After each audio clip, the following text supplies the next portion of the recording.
Mac McCarthy started this morning by saying the future looks grim. He probably said that as well when he was walking into this hole he had dug. We also heard a few times today that the amount of carbon dioxide registered in the Earth's atmosphere this week was the highest ever registered in the history of mankind. Climate change is happening, and climate change is making the question of human urban resilience more important than ever. Before I start, I would like to start by taking us back 6 months in time to the US, to the East Coast, when Sandy was approaching New York City. Sandy created a surge that flooded subways, rail, and car tunnels. It also caused a blackout on half of Manhattan. 8 million people were affected by power outages in the greater New York metropolitan area. This is what it looked like after Sandy in Breezy Point, Queens. 100 homes were burned to the ground. 35 people were killed. More than 100,000 people were displaced. It's estimated that Sandy caused about $50 billion of damage to New York City. At the same time, pretty much, Cyclone Neelam was causing havoc in the southeastern part of India, Chennai. Heavy rain caused flooding and landslides that killed 47 people. 70,000 people were displaced. However, it went fairly unnoticed by in Western-oriented media. Natural disasters are becoming normal, and apparently not that newsworthy. This graph can show why. It shows the amount of natural disasters the last 40 years. We can see the number of earthquakes and droughts has remained stable, but where we see a massive increases in the amounts of floods and storms. Human-generated climate change is influencing the frequency, the intensity, and the duration of our weather.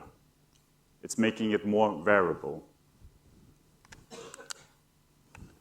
It's making local weather volatile, like in the northern part of the UK this winter, where heavy snow repeatedly fell, causing disruptions to trains, planes, and cars, and closing schools. Or further down south, in the southern part of England and Wales, that experienced 12 separate floodings this year, damaging 8,000 homes and businesses.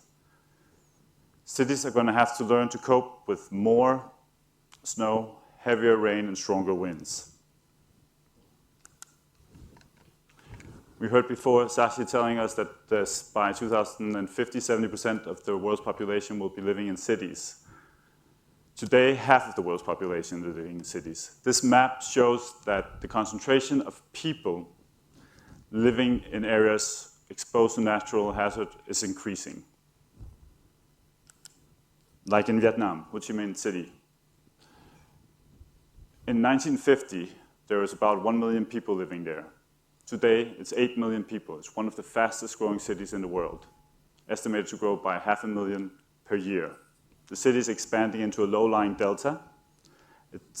Most of the city is less than 1 meter above sea level. As a consequence, millions of people are exposed to floodings. The rapid, uncontrolled urbanization we're seeing today is increasing our exposure to natural hazards. These hazards, local hazards, have global impact. This is from Thailand in 2011, where flooding damaged 700,000 homes, 14,000 factories, 600,000 people were out of work. The area is home to a lot of manufacturers of electronic components, and the flooding created a global shortage of hard disks, increasing the price of hard disks globally with 50%. Ensuring the resilience of Thailand's manufacturing base is now a global problem, or global issue. This simple equation can help illustrate how natural hazards become disasters as a function of human exposure. The disaster impact equals the hazards, the storms, the earthquakes, the floodings, measured by the probability and magnitude, multiplied by the exposure of people, land, and assets. And this is where resilience comes into the picture. The resilience can moderate the disaster impact. Urban resilience can reduce the impact. Cities have very, very little influence over hazards, though most of them, they have set themselves tough carbon reduction goals in order to mitigate the effects of climate change. They have little influence on their exposure, at least only in the long term. It takes a long time to retroplan a city. Where they have immediate influence is on their resiliency actions. They can moderate the disaster impact. The actions can be technical solutions, like the one, the Thames barrier around the corner. It was put into operation in 1982. The first 20 years of operation, it was raised on average twice per year. The last 10, it's been raised 6 per year. By 2030 onwards, it's expected to be necessary to raise it 30 times per year. It's a technical solution that protects London from flooding. Or we can increase the urban resilience by building up knowledge and raising awareness, creating a society of safety and resilience at all levels. Like in Japan, where Disaster Prevention Day is marked annually on the 1st of September, the day of the great earthquake in Tokyo in 1923. Once the earth starts moving, every child knows what to do: cover their head, climb under the desk. Most homes have a basic survival kit: water, dry rations, flashlights, and a radio.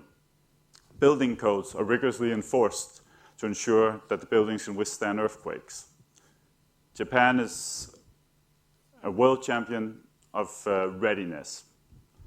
But even here, in March 2011, the great earthquake and the following tsunamis that hit the northeastern part of Japan killed 15,000 people, displaced more than 500,000 people.